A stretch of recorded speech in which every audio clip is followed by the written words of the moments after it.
Hello everyone, this is Ken Ketter, Hero Battles Game 2. We've got Mono Blue Empress here, Mono Sapphire Empress. I'm still getting over the old habits. And we've got an unkeepable hand. Hey, look at that. Alright, we'll hold on to this one. So we got the Warp Steel on 2 into the Empress on 3. Take care of things.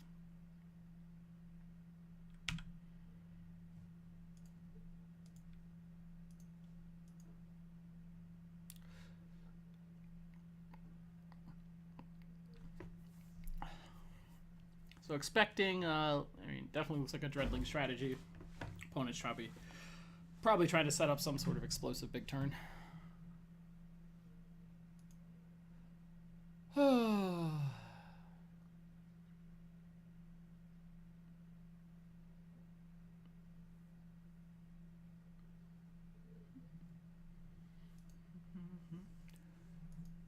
There we go.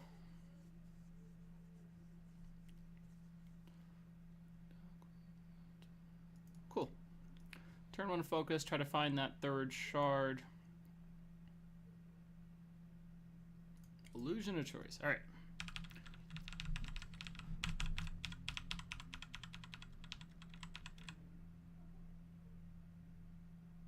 Cool. And full pass on the opponent's turn. So we'll get a turn 2 Warp Steel. Maybe a turn 3 Empress.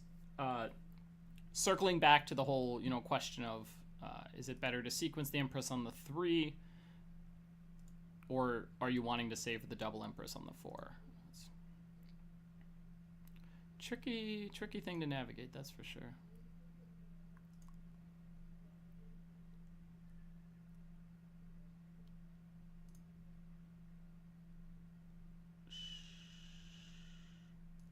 Yeah, this will be a pretty easy one.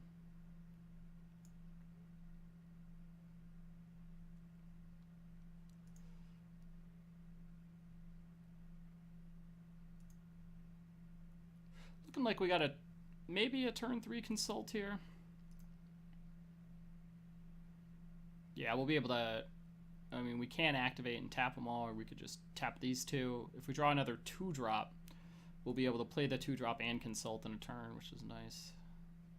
Expect the Cultivator to come in. Yeah, we would definitely trade with that Bloodbearer if opponent wanted to give us that opportunity. Okay.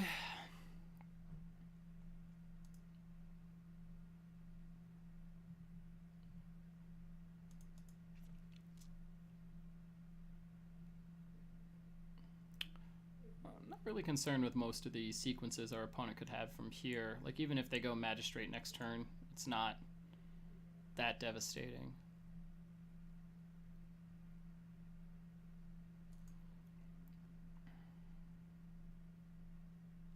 We'll hold on to the Consult until next turn. We can just leave up this Transmogrifade if opponent is attempting to put a Tribunal Magistrate in play on their turn. We'll be able to Transmogrifade it. Not too concerned about the couple life they'll gain off of this Bloodbearer, because we'll Empress lock them up.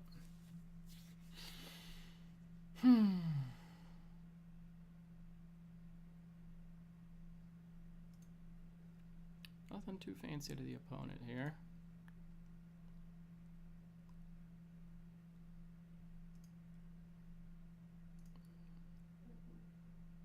So take 4, go to 17.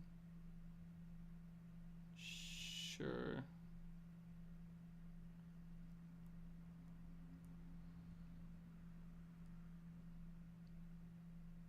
Okay. Be pretty disappointed if opponent has Scryo's Coin Deny here, but if not, I think we're in good shape.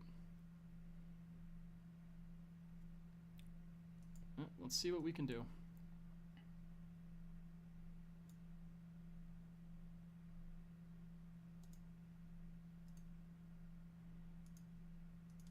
Then we're going to activate this one.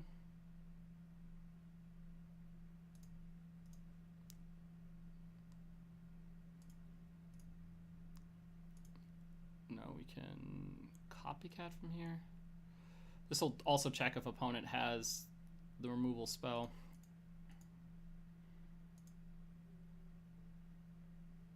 Okay.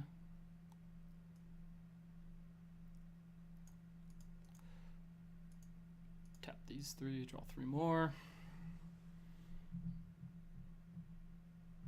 All right. We got the lock set up here pretty easily. Looks like opponent is on Necropolis as opposed to Skryos.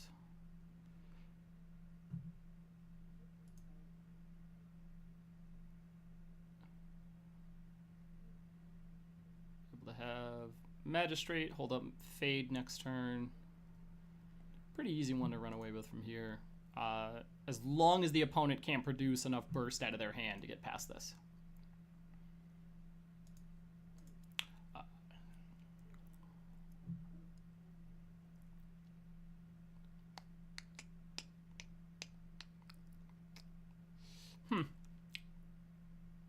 Don't expect anything too complicated now.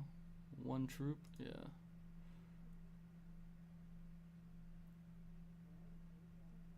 Well, that's big game right there. This'll give us a pretty easy way to lock this up.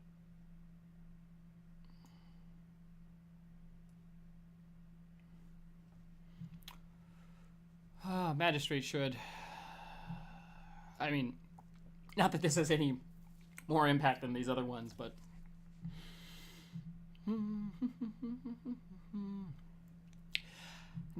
another troop-based deck that doesn't have reach outside of, you know, a coin or two. Exactly where you want to be in the Sapphire matchup. Really hoping to get to play against something a little more proactive with Hero Falls to try to show some of the downside to this strategy. But if the opponent's just going to let us, you know, go through our sequence without much interference, not too hard.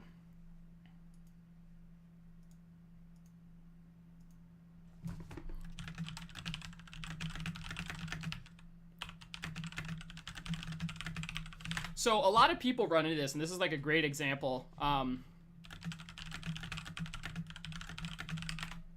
lot of people like love to, this is a very common thing with TCGs, and I'm glad that this is in the video. I promise you that this person is absolutely having some sort of memory fallacy, and they're just remembering because they feel like they're losing quickly. Empress is not a statistically high percentage of the metagame, regardless of what anyone wants to tell you. Like, that's just factually incorrect. The deck is absolutely beatable in multiple ways, but because everybody thinks that TCGs are supposed to be, I play X strategy and I always win, they don't want to acknowledge that. He's absolutely playing the worst possible strategy to line up against Empress. Like, it's just a statement of fact. And I hate to break it to you, but the way TCGs are inherently designed, there's going to be a certain amount of there are going to be certain decks that, you know, your preferred archetype are never going to beat. Like, I loved playing Stormbreath Dragon, but the mono black decks of the time were just hero falling the crap out of me. Or excuse me, heroes downfalling me a bunch. But, you know, you accepted the fact that that wasn't going to line up well there, where on the Revelation decks, you just beat them down. Anyway, let's get back to it. Opponent is on another troop-based strategy trying to kill us with Dreadlings, so we'll access the Treacherous Passes. Not terribly concerned outside of that, so we'll do a little trim there to get the pass numbers up. I think a couple Arcane Zephyrs could come in here. You know, I wouldn't be surprised to see the opponent reach for some removal. I am going to cut some of these Shard Sworns. Let's see here.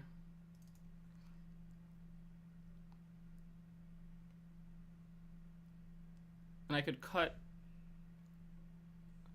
So, I wonder if Prompt versus Magistrate is where we want to be. I expect the blood-based strategy to board in more ways to destroy our troops. Let's try a couple Zephyrs here.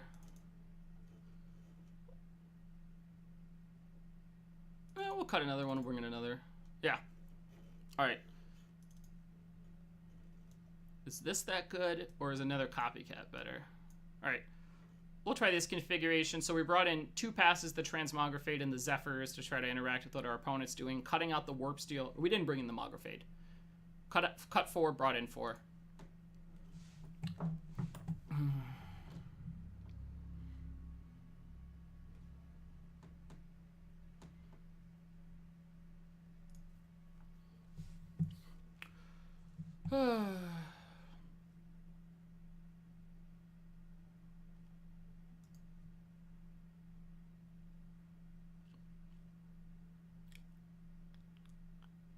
Yeah, we just hold on to this if we're not dead before we get to turn 4. Like, and this is my exact point. I'm not interacting with my opponent very much until that turn 3 or 4. That's 3 turns worth of stuff you can do to try to get ahead. Like, you selected a strategy that tried to interact in the same turns that the Empress deck does, and I promise the Empress deck does it better. That's how I would approach the format. You want to find the other turns to interact with them. Don't try to beat them at their own game. Because 0 mana whatevers on turn 4 with the Uzu, you're not catching up. All right, pass this on over. We don't want to transmogrifate an early troop. There's just, you know, Bloodbearer. The life totals are irrelevant. I wouldn't mind fading or transmogging maybe a Skittering Cultivator.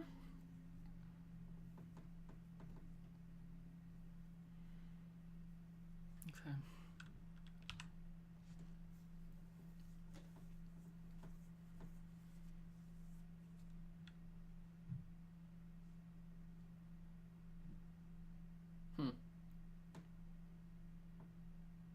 So if we wanted to, we're not going to do it here, but we could transmogrifate that Bloodbearer. Sapphire Shard right now. Booyaka! Good enough. Oh. Oops. Well, for those tracking at home, those wells shouldn't be in the deck. My apologies. Been messing with a few different variants of Empress, and you know, we had a minor splash. We tried like Bowie Starlights for the Diamond Splash, and on the Sapphire Splash, I think I messed with Reap as a removal. I think it's Reap. Yeah, basic action, destroy target troop, gain thresholds equal to it. And Casualty War was another one we had tried to wiggle around with, but not as much success on there. So, one thing that you might see from some of the lists that I would recommend, you could access 1 or 2 silks. So double shin hair here. Yeah, like this to me is what our opponent should be a little more cognizant of, is that, you know, these first few turns they didn't really try to interact with my board state or, you know, anything too important.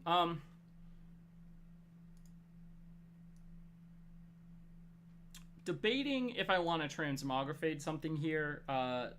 Both of them are shin hairs, so we're not going to be able to like reduce the racial typing since they have 2 of the same. But I might want to cut Botanist because it's worth another Dreadling a turn. We're definitely going to be untapping into a Magistrate. Not as concerned if they want to untap and kill it, because then we get to go Empress, Copycat, which is pretty powerful. If opponent wants to let us, we would consider going... no, we don't want to prompt dump a bunch, but...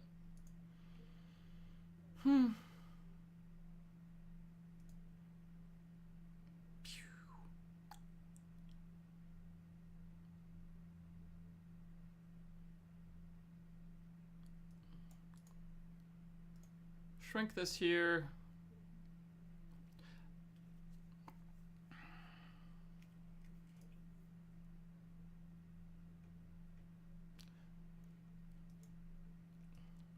So we're banking on that fourth shard next turn, and we just go crazy.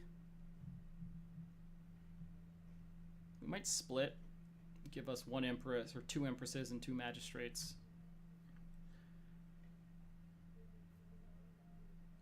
I'm actually going to block here purposefully, wanting to elicit the Strangle. I don't know, actually, because if they want to strangle this, they can't strangle the Empress. Sure. 2, 4, 6, 8, 10, 12. All right, go to 9.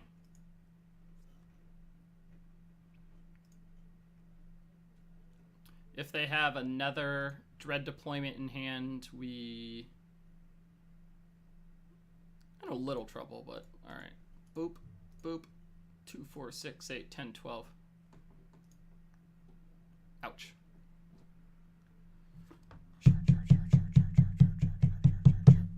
Shard on top. Flip it, flip it, flip it. right there. Oh well. Put this Empress in play and then just pass it over. Shame we had to miss the shard drop there, but that's alright. I'm still feeling okay. Opponent blew their biggest, I don't want to say their advantage, but kind of one of the bigger things you have to keep track of against the Theros deck in their charge power. There's something to be said there for, you know, if you could hold the Empress. So it's a block and a block. Yeah, block the biggest one and block the Bloodbearer if they want to present it. Nope.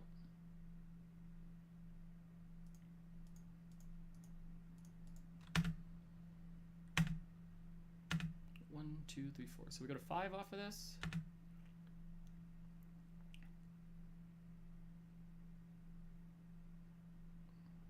Come on. Give me some goodies here. Shard.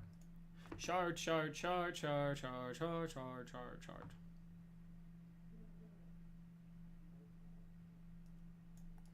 So instead of a shard, we get to transmogrifate that into not.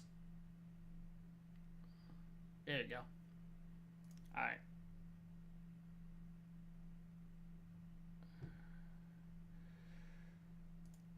Gonna keep this back as a blocker.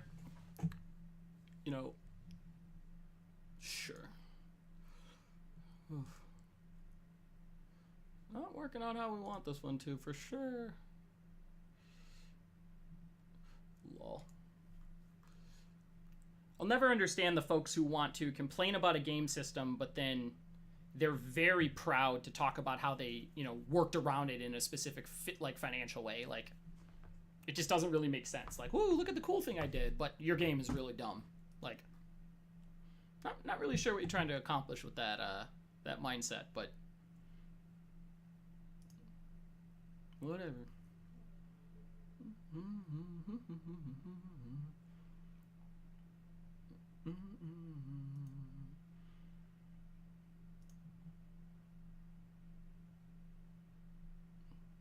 Pretty smart not swinging in with the troop there. It's going to require us to have a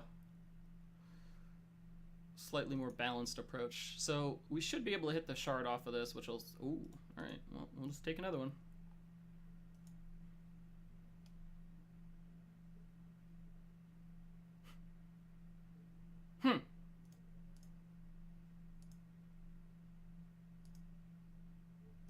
Take the other Magistrate.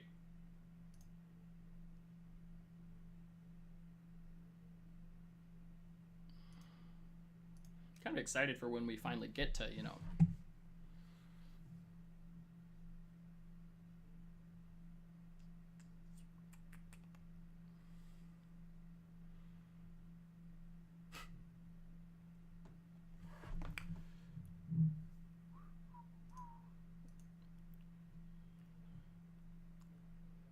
All right, right here, hit.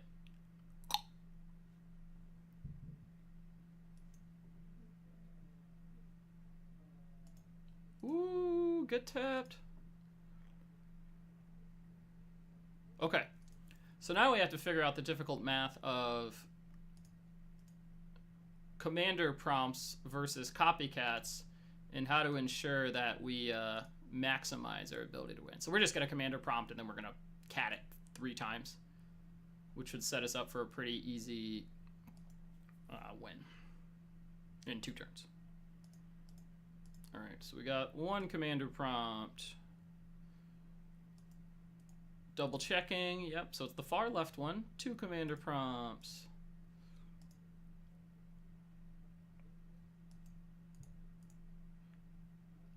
You know, I talked about how Copycat's the dumbest card in this deck. So now opponent has to...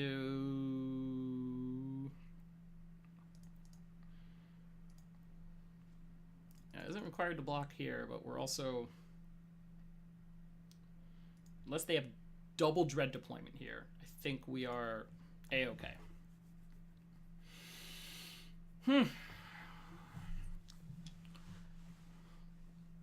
Overall, overall, I'm like pleased with the reserving strategy that we implemented here. The prompt is like we don't need to win the game quickly in these matchups due to their inability to close. I think our best way to try to keep an advantage is by interacting with them in the earlier turns, and then using turns 4 and 5 to just make such powerful plays that we can swing the game from there. So to do that, you want to lower the mana cost of your deck, and then like the 1 mana Arcane Zephyr just really slots well into that turn 3. Like you cast, or your turn 4, you cast your Magistrate or your Empress. Play your 4 Shard, which they they respond to the trigger. Pretty easy to lock it up from there. All right, so we can now Empress this one, and then we'll just close this game out with a little beat stick. So remember, folks, if you're trying to be aggressive to race the Empress deck, make sure you bring some sort of way to interact outside of combat, because if you don't, this card Empress of Ice will take away your combat steps indefinitely. Alright, well, this was Kent Ketter with Match 2 of a BattleShopper Breakdown. Please join us for Matches 3 and 4 just after this, and the little wrap-up at the end. Thanks for stopping by.